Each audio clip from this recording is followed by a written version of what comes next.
इस बरसात में गुरुग्राम की क्या हाल है, आपको तस्वीरों के माध्यम से दिखाते हैं। 4 तस्वीरें आपके सामने हैं। आप देखिए इन तस्वीरों के माध्यम से किस तरीके से दिल्ली, गुरुग्राम, फरीदाबाद और नोएडा के हालात है। ये सितंबर की बारिश ने दिल्ली, गुरुग्राम, फरीदाबाद, नोएडा को पानी पानी कर दिया है। पहली तस्वीर दिल्ली की है, आप देख सकते हैं सड़कें पानी से लबालब हो चुकी है। गुरुग्राम की तस्वीर ऐसी है कि लोगों के घरों तक पानी भर चुका है, हाईवे जाम से पटा हुआ है और पानी लगातार, उसकी निकासी का कोई इंतजाम नहीं है, लोग परेशान हैं। फरीदाबाद के भी हालात कुछ ऐसे ही हैं, सड़कों पर पानी इतना भर चुका है कि ये सड़कें हैं या तालाब समझना मुश्किल हो गया है। नोएडा की भी तस्वीर यही है, जहां पर पानी लगातार बह रहा है और लोगों को आवागमन करने में बेहद दिक्कतों का सामना करना पड़ रहा है। सितंबर की बारिश ने किस तरीके से इस वक्त अलग अलग शहरों का हाल कर दिया है, वो ये तस्वीरें बयां कर रही हैं। इस वक्त हो रही लगातार बारिश ने पूरे शहर को पानी कर दिया है और लोगों को परेशानी में डाल दिया है। सड़कों पर गाड़ियां रेंगती हुई नजर आ रही हैं, क्योंकि जाम इस कदर हो चुका है कि लोग एक छोर से दूसरे छोर जाने में बहुत लंबा समय लग रहा है। इस वजह से भी लोगों को परेशानी हो रही है। कई लोगों की गाड़ियां इस पानी में खराब हो गई हैं और ऐसे में उन्हें भी बड़ी दिक्कतों का सामना करना पड़ रहा है। गुरुग्राम की हालत सबसे बदतर इस वक्त नजर आ रही है, वहां पूरे अंडरपास भर चुके हैं।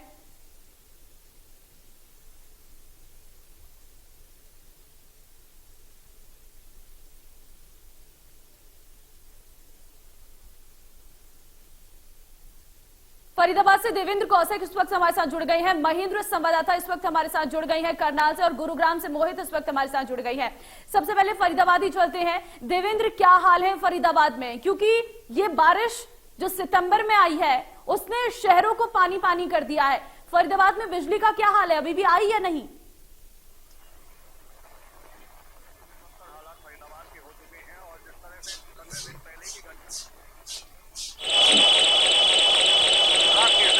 उसी तरह की दिल्ली एनसीआर में जलभराव की स्थिति बनी हुई है। और अगर बिजली की फरीदाबाद में बात करें तो पिछले 18 घंटे से ज्यादा का वक्त हो चुका है। अधिकारी जरूर रटाया जवाब दे रहे हैं, लेकिन कई कॉलोनियों में पूरी रात लोगों को अंधेरे में गुजारनी पड़ी है। और अब पानी का संकट, जो पीने का पानी का संकट है, वो सबसे बड़ी दिक्कतें लोगों के सामने आ रही हैं। और फिलहाल एक तस्वीर और मैं आपको दिखा देता हूं। देखिए, हम फिलहाल बल्लभगढ़ के बस स्टैंड पर हैं, जो फरीदाबाद का सबसे बड़ा बस स्टैंड है। लेकिन यहाँ अगर तस्वीर देखेंगे तो पूरी तरह से लबालब ये पूरा बस स्टैंड हो चुका है और तमाम जो कर्मचारी और जो स्टाफ है वो नदारद सा यहाँ से दिखाई दे रहा है। लगातार यहाँ से पूरे राज्य में और कई अन्य राज्यों में यहाँ से बसों का संचालन होता है, लेकिन कुछ 2-4 बसों को छोड़ दें तो यहाँ कुछ भी सूनापन सा साफ तौर से देखा जा सकता है। लोगों को यहाँ लोग नहीं दिखाई दे रहे हैं। और दूसरी तरफ की अगर मैं तस्वीर दिखाऊं तो देखिए, बस अड्डा परिसर में ही कई बाइक आपको थोड़ा दूर है, लेकिन मैं दिखाना चाहता हूं कि वो पूरी तरह से वहां बंद हो गई हैं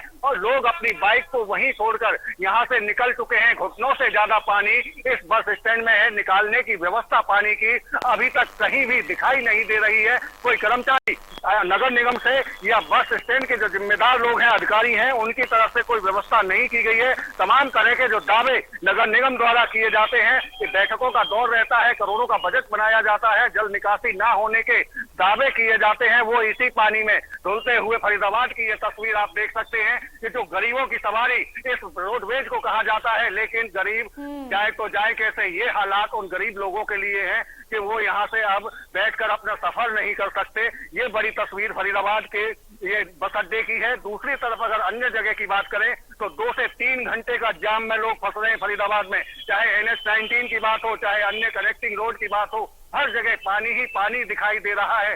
हालांकि रात को डीसी विक्रम यादव की तरफ से 12 बजे जरूर दौरा किया गया था शहर का, पानी निकासी के इंतजाम करने के दावे जरूर किए गए थे, लेकिन अभी वो दावे बिल्कुल देवेंद्र, मैं लौटती हूँ आपके पास। बेहद गंभीर स्थिति आपके पास लौटती हूँ। महेंद्र के पास चलते हैं। महेंद्र हमारे साथ करनाल से जुड़े हुए हैं। महेंद्र, करनाल का क्या हाल है, क्या वही स्थिति वहां पर भी है, क्योंकि सड़कें अब पानी से भर चुकी हैं? करनाल की क्या स्थिति है? जी बिल्कुल, देखिए बीते 4 दिनों से लगातार जिस तरह से बरसात जारी है उसके बाद सामान्य जनजीवन में पूरी तरह से प्रभावित हुआ नजर आ रहा है, क्योंकि आज सुबह से बरसात चल रही है। ऐसे में सबसे ज्यादा दिक्कत जो रोजमर्रा के लिए काम को निकलने वाले लोग हैं या स्कूली बच्चे हैं, उनको इस सबसे बड़ी समस्या का सामना करना पड़ रहा है। बात करेंगे जल भराव की, तो जितने भी अंडरपास जिले में हैं, चाहे वो रेलवे के हैं चाहे हाईवे के, वो पानी से लबालब हैं। ऐसे में लोगों को रास्ते का विकल्प जो है तलाशना पड़ रहा है, क्योंकि जो मुख्य रास्ते थे वो लगभग बंद हो चुके हैं या उनमें इतना अधिक पानी है कि उनको क्रॉस नहीं किया जा सकता। आप देख सकते हैं कि अभी भी जो बरसात है वो लगातार जारी है। और बात करेंगे जो मंडियों की, जिले की मंडियां जो है इस बरसात में सबसे ज्यादा प्रभावित हुई नजर आई हैं, क्योंकि किसान अपनी फसल लेकर पहुंचे थे, लेकिन जैसे हालात बने हुए हैं उसके बाद किसानों के लिए सबसे बड़ा संकट खड़ा हुआ है। जी ठीक है, मैं लौटती हूँ आपके पास। महेंद्र, आप बने रहिए हमारे साथ। मोहित भी इस वक्त हमारे संवाददाता गुरुग्राम से हमारे साथ जुड़े हुए हैं। मोहित, साइबर सिटी गुरुग्राम ने तो लोगों को रुला के रख दिया है। क्या हालात हो गई हैं? जाम ही जाम नजर आ रहा है हर जगह। यहां तक कि अब तो प्राइवेट संस्थानों को कह दिया गया है कि अपने कर्मचारियों से वर्क फ्रॉम होम करवाएं।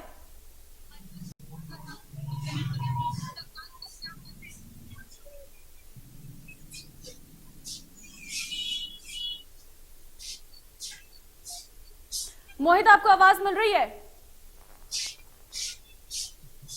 फरीदाबाद चलते हैं, मोहित के पास आवाज नहीं पहुंच पा रही है। देवेंद्र, आपने बस स्टैंड की तस्वीर तो हमें दिखाई, जो साफ नजर आ रही है कि पानी में पूरी बसें समा गई हैं, गाड़ियां समा गई हैं। लेकिन नगर निगम जो दावे करता है वो किस चीज के करता है, जब एक बारिश में यह हालात है? अभी तो सिर्फ 1 दिन की बारिश पड़ी, अगर ये बारिश और लंबी खींची तो फिर तो हालात और खराब हो जाएंगे। बिल्कुल निश्चित तौर से देखिए, तमाम तरह के जो दावे किए जनता देख रही है, शहर की जनता इसी बात को लेकर परेशान हो रही है और तमाम बड़े सवाल जनता की तरफ से उठाए जा रहे हैं कि आखिर नगर निगम कर क्या रहा है, आखिर एसएसबीटी के अधिकारी कर क्या रहे हैं और जिला प्रशासन की तरफ से क्यों इंतजाम नहीं किए गए। लेकिन दूसरी तस्वीर मैं आपको दिखा देता हूं। एक तस्वीर हमने बल्लभगढ़ बस स्टैंड की दिखाई है, लेकिन बल्लभगढ़ बस स्टैंड के साथ साथ में ही यहाँ मेट्रो का जो स्टेशन है, यहाँ तक आने के लिए लोगों को अपने पैंट ऊपर घुटनों तक क्योंकि पानी है और कपड़े ऊपर करके यहाँ आना पड़ रहा है। और दूसरी तरफ अगर मैं आपको लेकर चलता हूं तो सामने आप देखेंगे नेशनल हाईवे एनएचएआई, जो दावा एनएचएआई का सबसे बड़ा दावा कि जल निकासी पूरी तरह से कर दी गई है। RWH यानी कि रेन वाटर हार्वेस्टिंग सिस्टम लगा दिए गए हैं, कहीं भी पानी का जल भराव नहीं होगा। लेकिन उन्हीं के दावों की सच्चाई यहाँ हाईवे पर दिखाई दे रही है कि जगह जगह पानी भरा हुआ है और जाम जैसी स्थिति जिस तरह हम जिक्र कर रहे हैं, वो जाम जैसी स्थिति यहाँ देखी जा सकती है। और ये देखिए आप तस्वीर, ये नेशनल हाईवे की कनेक्टिंग रोड जो सर्विस रोड से कहा जाता है, उस पर देखिए कि पानी की निकासी के किस तरह के बद इंतजामी यहाँ एनएचएआई के अधिकारियों की तरफ से देखी जा रही है। और ये तस्वीरें आप एनएचएआई की देख रहे हैं, नेशनल हाईवे 19 की। और अगर मैं दूसरी तरफ की तस्वीर दिखाऊं तो यही हालात पूरे नेशनल हाईवे पर कई जगह बने हैं, बदरपुर बॉर्डर से लेकर और पलवल तक। इसी तरह से जल भराव की स्थिति पूरे हाईवे पर देखी जा सकती है। सबसे बेहतर काम के लिए जाना जाता है एनएचएआई कि रोडों पर पानी की निकासी होगी, हर तरह की सुविधाएं होंगी, लेकिन वही सुविधाएं आप देख सकते हैं कि किस तरह की सुविधाएं यहाँ देखने को मिल रही है। लोगों के लिए बेहद मुश्किल हालात हो रहे हैं। फरीदाबाद के अगर पोस्ट सेक्टर की बात करें, सेक्टर 14 से 18 16, ये तमाम ऐसे सेक्टर हैं जहाँ पानी निकासी के लिए सबसे पहले चूंकि अधिकारियों और चाहे नेताओं के वहाँ मकान है, लेकिन वहाँ भी वही हालात है, गाड़ियां बंद हो चुकी हैं। क्यों कहें तो लोग घरों में कैद से हो चुके हैं। और एक जानकारी मैं आपको दे दूं, जिस तरह गुरुग्राम में एडवाइजरी जारी की गई है, उसी तरह से फरीदाबाद में भी रात 11:15 बजे एडवाइजरी जारी की गई है डिस्ट्रिक्ट मजिस्ट्रेट की तरफ से। तो आप समझ सकते हैं कि कितनी सक्रियता के साथ में प्रशासन काम कर रहा है। रात के आप खुद समझिए कि अगर 11:15 बजे कोई एडवाइजरी जारी की जाती है, स्कूलों को बंद करने के निर्देश दिए जाते हैं, वर्क फ्रॉम होम के लिए कहा जाता है, तो क्या उन लोगों तक मैसेज पहुंच पाएगा? तमाम लोग इसीलिए कामकाज के लिए अपने बाहर निकले हैं कि स्कूलों की बसों को हमने देखा, स्कूली बच्चों को देखा कि वो पानी से निकलकर अपनी पढ़ाई के लिए निकल रहे थे, लेकिन परवाह किसे है? ये तमाम ऐसे बड़े सवाल हैं जो अभी भी लोग उठा रहे हैं। और ये तस्वीर देखिए, अभी बिल्कुल आप देखिए बाइक फंस रही है, यहाँ गाड़ियां, लोगों के लिए निकलना बेहद मुश्किल हो रहा है। तो ये तमाम उन एजेंसियों पर बड़े सवाल खड़े कर रहे हैं कि आखिर वक्त रहते हुए क्यों इंतजाम नहीं किए गए। जी ठीक है, लौटती हूं मैं आपके पास देवेंद्र। ये साफ तौर पर स्थिति बेहद खतरनाक है और लोगों के लिए ये एक सावधानी की स्थिति भी है, क्योंकि थोड़ा सा भी अगर डिसबैलेंस हो गया तो जान भी जा सकती है इस स्थिति में।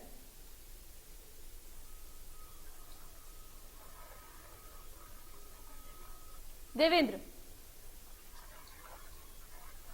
आपको लेकिन जाने की अगर बात करें तो देखिए सीवर के ढक्कन का बड़ा सवाल फरीदाबाद में बना हुआ है। हम पहले भी इस तरह की खबरें दिखाते रहे हैं कि कई जगह सीवर के ढक्कन खुले होने की वजह से कई दुर्घटनाएं फरीदाबाद में हुई है। छोटे छोटे स्कूली बच्चे सीवर के गटर में गिरते हुए दिखाई दिए, उनकी तस्वीरें सामने आई। उससे पहले एक बैंक कर्मी की मौत इसलिए हो गई थी क्योंकि वो एक सीवर के गड्ढे में रात के वक्त गिर गया था। तो ये तमाम बड़ी चिंताएं हम लोगों की इस बात को लेकर बढ़ रही है कि अगर जलभराव की स्थिति हो और सीवर का ढक्कन अगर कहीं खुला हुआ हो तो ऐसे में बेहद बड़ी घटना हो सकती है।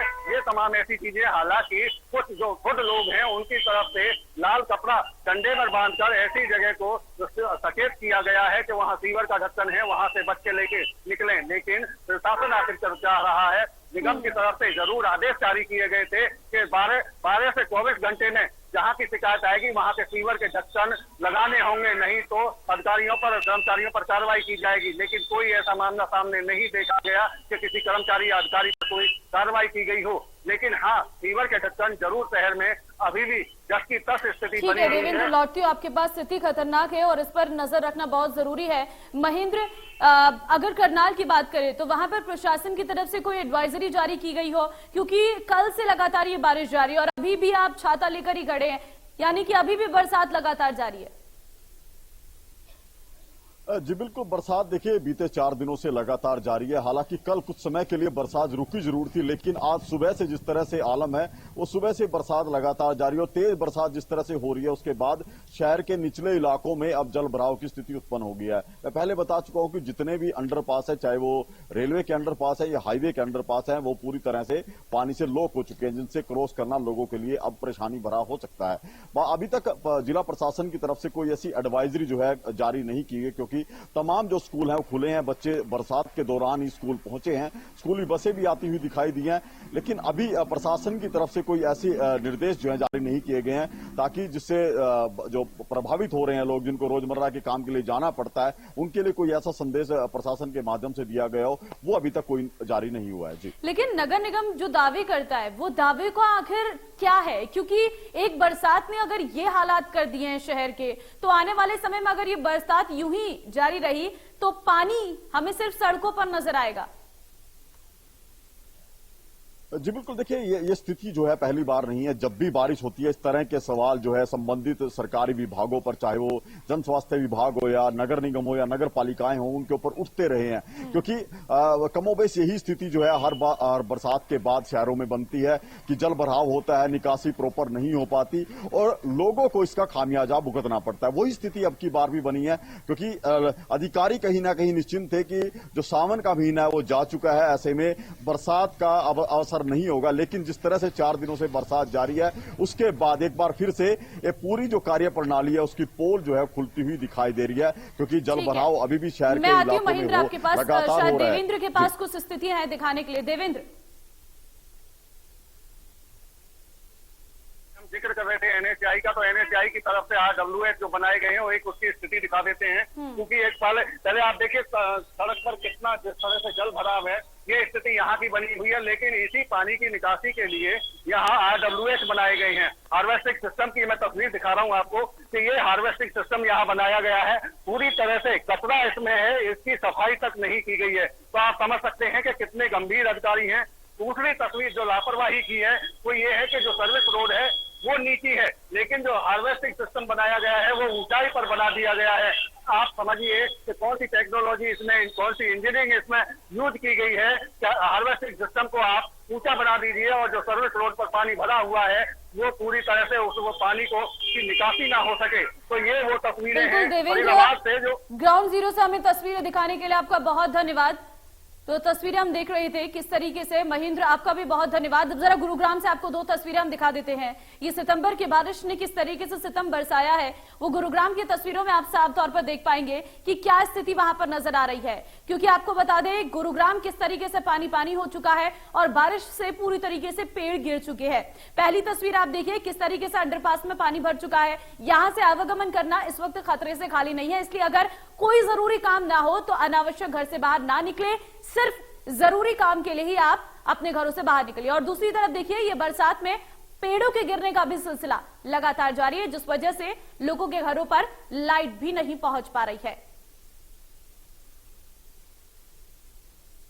तो फिलहाल ये बारिश एक चेतावनी भी आपके लिए जरूर है कि अगर आपका कोई काम ना हो बाहर तो घर से बाहर ना निकले, घर पर रहें, क्योंकि बाहर इस वक्त बारिश से हाल बेहाल है। फिलहाल इस कार्यक्रम में बस इतना ही। बाकी अन्य खबरों के लिए आप बने रहिए इंडिया न्यूज हरियाणा के साथ। नमस्कार।